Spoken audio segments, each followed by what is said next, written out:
Very busy day in the markets today, traders. We had an interest rate decision earlier on, followed by an ECB press conference that kind of shook the markets up. So in today's video, we're going to do some technical analysis on the euro dollar and see if we can find out what the next potential trading opportunity might be.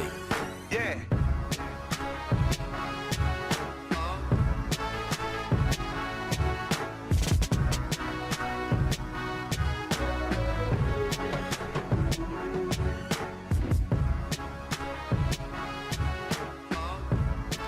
Hey traders, Akil Stokes here, Chief Currency Analyst and Head Trading Coach over at TradingPower.com, and thank you for joining me for another one of my Forex Weekend Review videos. If this is your first time hanging out with me, this is a weekly video that I do looking at the Forex market. Sometimes we do technical analysis, sometimes there's a heavy emphasis on trading psychology, but either way, the goal is to leave you more educated than how you came in. If you are a longtime supporter, I just want to say appreciate your support as always, and thank you for supporting what I do here. Speaking of support, this was a very interesting week. Many of you guys know Jason Greystone. Jason Greystone is a trader that I've worked with in the past. He is now the moderator of our London live trading room here at Trading Power, and he had a very powerful trading periscope yesterday. You see, last week, almost all of the traders, all of the Forex traders at least over at Trading Power were suffering a drawdown. I mentioned it in my trading recap periscope that I was two wins, 7 losses, and absolutely got spanked last week. Jason Stapleton had his Forex market preview where he just said, hey guys, I can't even sugarcoat it. It was a bad week of trading. And Jason Greystone was also suffering from this same type of drawdown. Now, he's still relatively new to trading and educating, and in his periscope he was very heartfelt, very transparent, and just said that, hey, I was hurting. I've never dealt with this on this level before. I'm starting to lose confidence. I just feel bad. And one of the things that he gave thanks for was the community of traders that he has around him, the community of traders that join him each and every day in the live room, and the community of traders that we have on Twitter. Believe it or not, guys, that you guys do support us as well as you support others. You know, when we're in a down week, it's misery loves company. So it's good to see other traders that are down as well. And when we're in a good week like this week, it's good to see everyone fired up on social media. So keep it up. Good job. Congratulations. I know a few of you had monster weeks. We're having a pretty profitable week this week as well. And if you guys are new to us and you happen to be on Twitter or Periscope or I guess even Facebook, just go ahead and add us. My name is @Akil Stokes RTM. I'm sure you can find our other Trading Power traders, Jason and Charles as well on there. And it's just a really good community of positive traders giving positive feedback. No one's trying to bring you down. We're just trying to uplift each other during the good moments, and we're trying to steady the ship together during the bad moments. So that was great to hear. And I'll put a link, I guess, underneath here for Jason Greystone's Periscope for you guys that want to check that out. Now, in today's training, I want to go straight to the charts after that rant. Go straight to the charts and look at some technical analysis on the euro dollar. We had a pretty busy day. We had an interest rate cut earlier. We had an ECB press conference about a half an hour later, and the markets have kind of exploded. So this is the perfect time to restart our top-down analysis, restart that I.P.D.E process, identify, predict, decide, execute, and start game planning for what's the next potential move. So let's head over to the price chart and let's see what we can find. All right, gang, let's go ahead and find a euro dollar chart on the 4-hour and let's start our analysis. Now, as I mentioned earlier, each time we do analysis, there's a process that we go through called I.P.D.E. This stands for identify, predict, decide, and execute. We want to identify where is the market at? What is the market doing? Meaning, where are we at relative to structure? Are we bullish? Are we bearish? Are we in consolidation? We want to predict where the market is likely to go next and, well, how we're likely to get there. We then want to decide how are we going to approach the trade? How can we potentially enter? And then, of course, execute. That's click the button, pull the trigger, execute the trade. Now, we're probably going to only be able to do half of that today, the I and the P part, identify and predict, just because we still don't have a real good feel of the market. But those two starting points are the most important part of your analysis.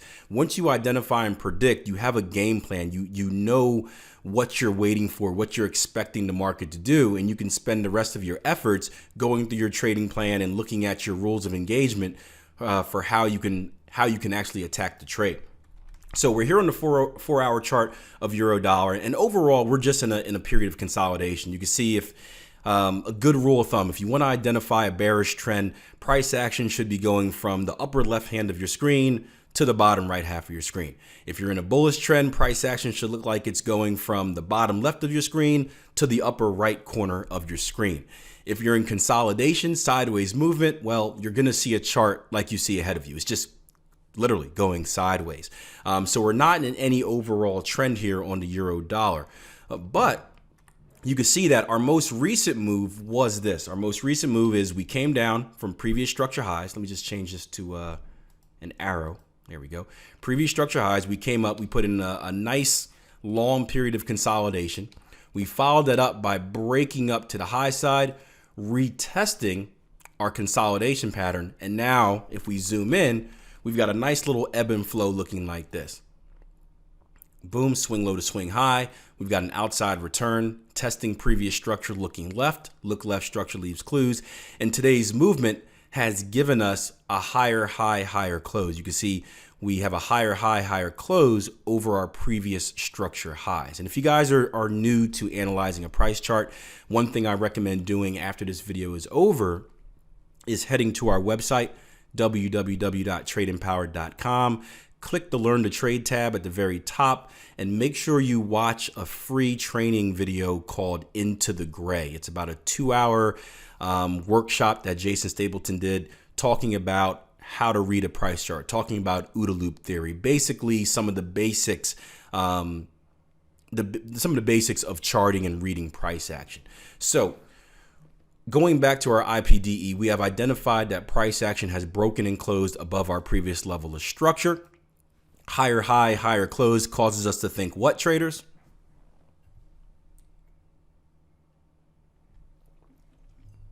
Yep, continuation to the bullish side.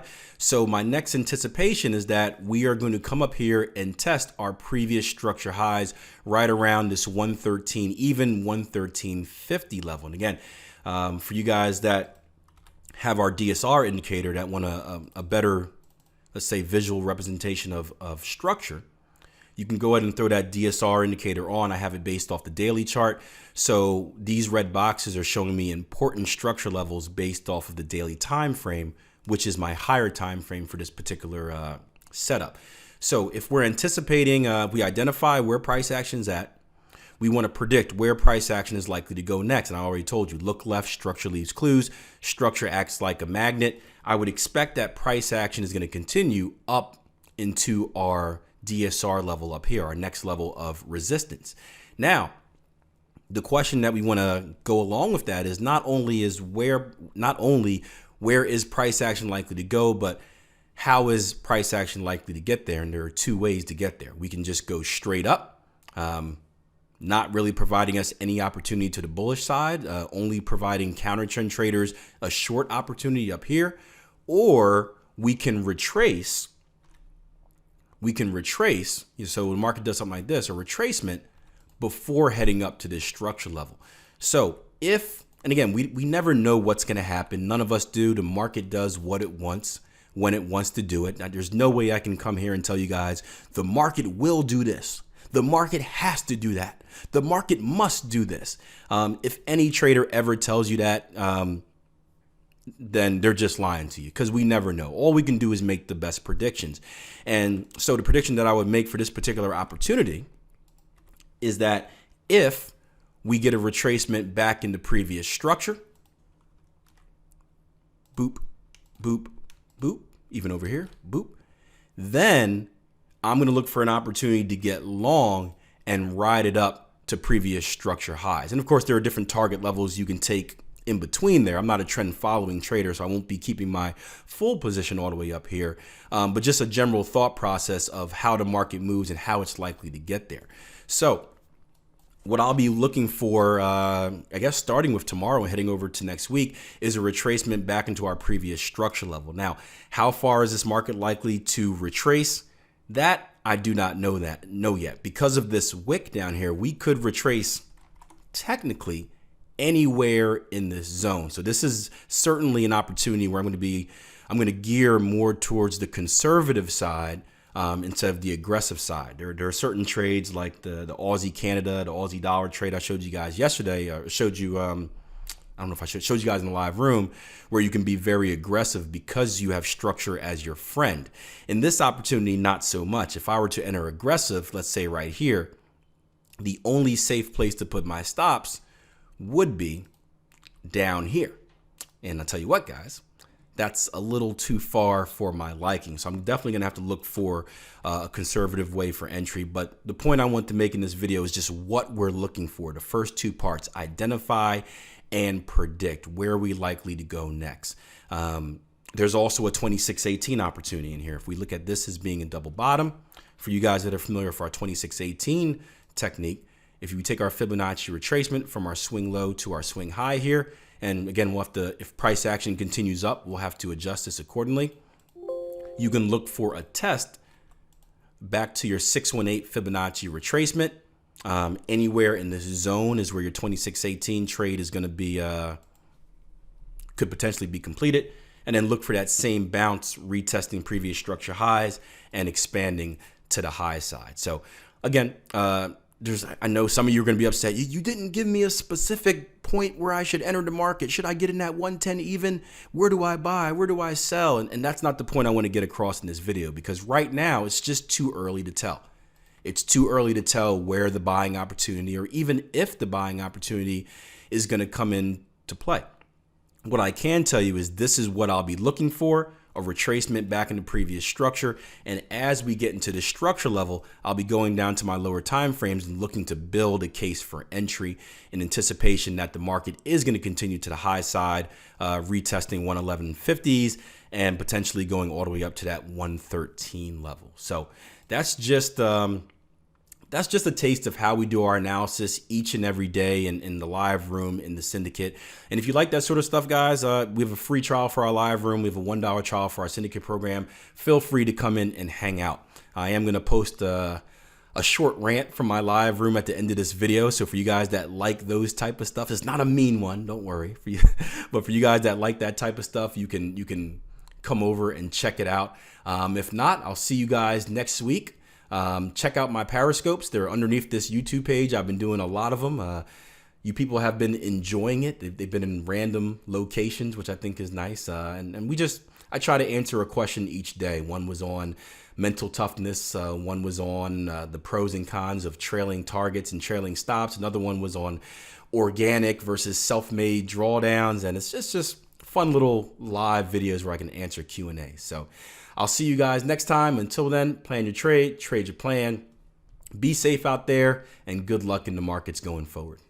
You throw some real money in, then everything blows up in your face. You're like, whoa, what's wrong? What's wrong? How did it happen? And then you go back to square one, and you're like, okay, I'm going to do it real. I'm doing it for real this time. Demo trading for 6 months. All right, 6 months of demo trading. I'm going to get used to this, and then I'll be really ready when I put live money in.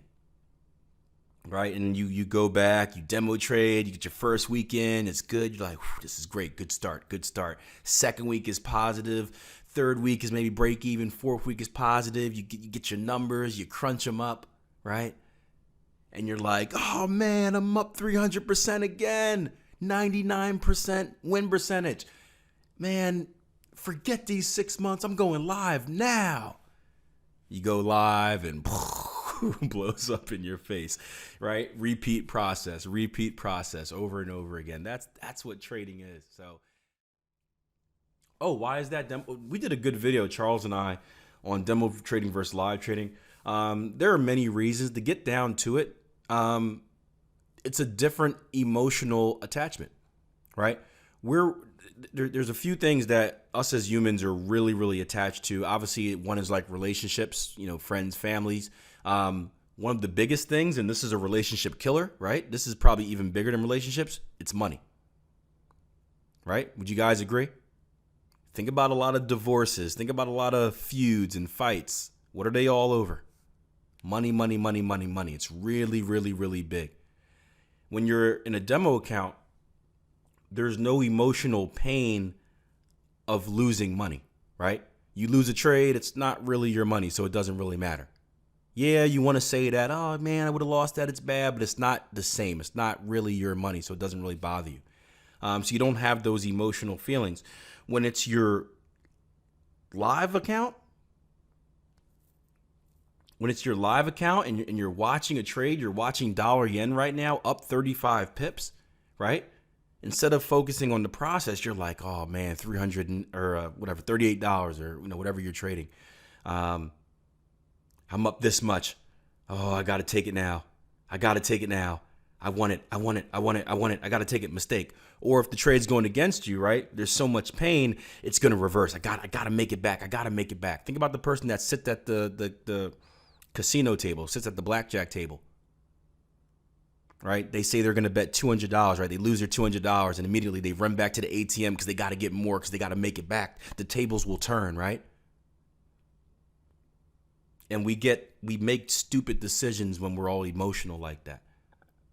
And that's the main difference. The demo trading and live trading, you don't have that emotional attachment. And unfortunately, in trading, that emotional attachment is so strong that it will mess everything up. It will take down the best traders. There was how many of you guys read and we'll get to trading in a little bit, guys. I think this is beneficial.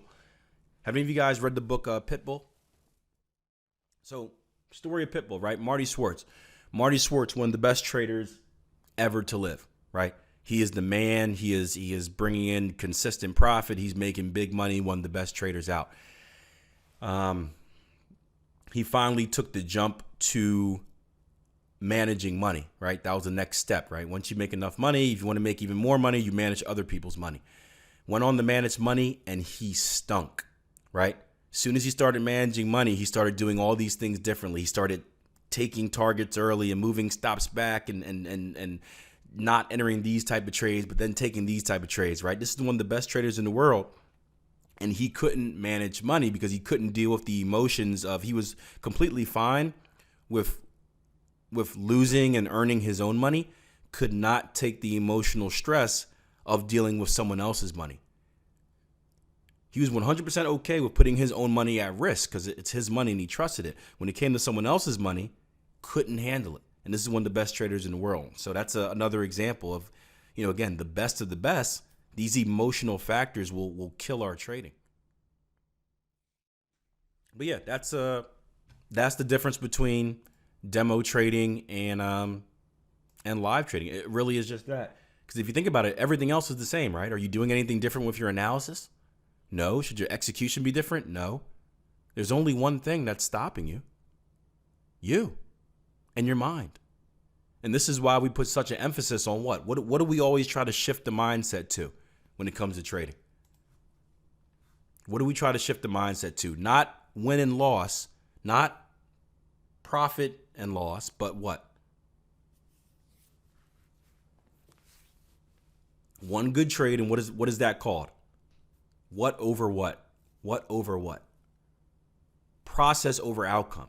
The only way to deal with those emotions is to stop thinking about the money and stop thinking about a good trade equaling a trade where I make money and a bad trade equaling a trade where I lose money, but start thinking about what's important needs to be taking good trades. And a good trade is one where I follow my rules and not taking bad trades. And bad trades are one where I break my rules. And you have to trust and 100% that if I continue to take good trades, profit will come as a result.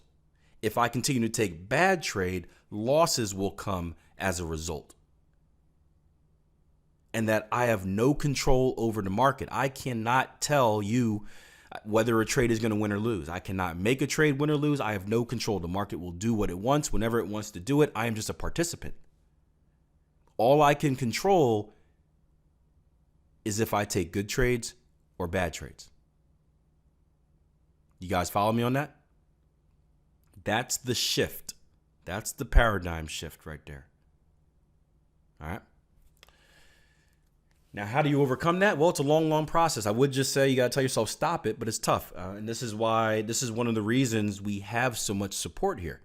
This is one of the reasons that when we decided to make our educational courses, we didn't just say, hey, here's the material, go out and do what you want with it. We make our course 90 days on purpose. It gives you 90 days to spend with myself, 90 days to spend with Charles, to spend with the coaches at Trading Power, 90 days for you to be here in the live room and the live Q&A and in the syndicate to help you go through that process of shifting that mindset. Right? That's why a lot of people hang out in the live room. A lot of these traders don't need to be here as far as knowing how to break down a price chart. They can do that well. They're here because they're sitting in the same dollar yen trade as me. They're up 30 something pips. They want to take profits early right now instead of letting it ride 20 pips up. But by simply seeing me saying that, hey guys, I'm still in the trade, I'm sticking with it, kind of giving them that little bit of motivation, just seeing that their mentor hasn't made that mistake gives them a little bit more confidence that, hey, I should keep doing the same thing. It reinforces those psychological battles, reinforces those psychological elements. And that's the beauty of the live room. It is here for support. It is here for support. And I did the same thing. When I was learning how to trade, I wanted to, if I were by myself, guys, I would have went back and made the same mistakes that I always made. But just knowing that, hey, Jason Stapleton, that's my mentor, right? Oh, he didn't take profits early on New Zealand dollar. And he's a professional trader. He must know what he's doing. I'm gonna stick with it too. And then I stick with it and it wins and I learn. And then, my mind starts thinking, it starts shifting like, man, if I just stick to this trade, it really does pay off. And you do that over and over again. And there are going to be setbacks. There are going to be times where you make mistakes and you go back to your old habits. But if you continue to do the good things more, it slowly starts to shift that mindset to the point where you don't need the support anymore. Where you no longer have any, I shouldn't say any, you have minimum temptation to make a mistake. Because don't get me wrong, I wanted to cash out on Dollar Canada so bad this morning. Ooh, so bad. As it was dancing 1 pip away from my target. I wanted to cash out so bad. No one would see it. No one would know, right? The live room hasn't started yet. You guys wouldn't see it yet. But then you know what would have happened. You guys would have asked me what happened. I can't lie to you guys. So I would have had to tell you the truth. And you guys would have let me have it. Because if I make a mistake, you guys are the first to let me have it. So it helps me too. Being an educator, it helps me as well. Because I can't make a mistake. Because I've got to answer to Rick. Rick's going to shoot me an email. Hey, Akil. So about that Canada. How come you exited a pip early? And either I lied to Rick and be like, well, because the market dynamics of the sun and the moon shifted. Or I just tell Rick the truth. Like, man, I just messed up. And as a mentor, I have a responsibility to my clients, obviously not to lie to them. As a man, I have a responsibility not to lie to them. But as a mentor, I can't make those mistakes. Because if I do it, they feel like they can do it. So, good rant. Let me get one more question and then we'll get back to the charts, I promise. We'll finish up on pound yen, pound dollar, and then we'll go to dollar. We'll go to Dollar Canada next.